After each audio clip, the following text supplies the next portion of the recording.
So T20 world cup అంటేనే కొంచెం craze ఉంటుంది. అందులో పాకిస్తాన్ ఇండియా మ్యాచ్ అంటే అటు పాకిస్తాన్లో కానీ ఇటు ఇండియాలో కానీ చాలా క్రేజ్ ఉంటుంది. ఆ మ్యాచ్కి చాలా వరల్డ్ వైడ్గా ఆ మ్యాచ్కి ఒక ప్రత్యేకత ఉంటుంది.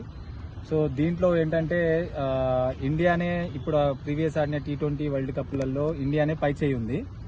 సో ఆల్మోస్ట్ అందులో పాకిస్తానే ప్రెషర్లో ఉంటుంది కాబట్టి మనకు కొంచెం మన టీం వైజ్గా చూసినా కూడా స్ట్రాంగ్గా ఉంటుంది. మన టీం స్ట్రాంగ్గా ఉంది కాబట్టి ప్రెషర్ అంతా వాళ్ళ సైడే ఉంటుంది.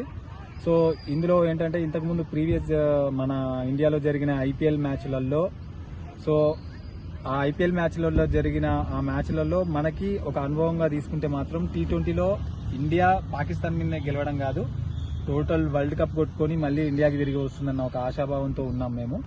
సో ప్లేయర్ పరంగా చూసుకుంటే మన ప్లేయర్లు అందరూ ఫిట్గా ఉన్నారు. ప్లస్ ఆటలో T20 ఆటలో నైపుణ్యత చాలా వరకు ఇంప్రూవ్ అయింది. సో సీనియర్ రూపంగా చూసుకుంటే రోహిత్ శర్మ అండ్ విరాట్ కోహ్లీ టీంకి అండగా ఉన్నారు. సో అటువైపు కూడా పాకిస్తాన్లో కూడా సీనియర్ ప్లేయర్స్ ఉన్నారు, కానీ ఆల్మోస్ట్ ప్రెషర్ మాత్రం పాకిస్తాన్ వైపే ఉంటుంది.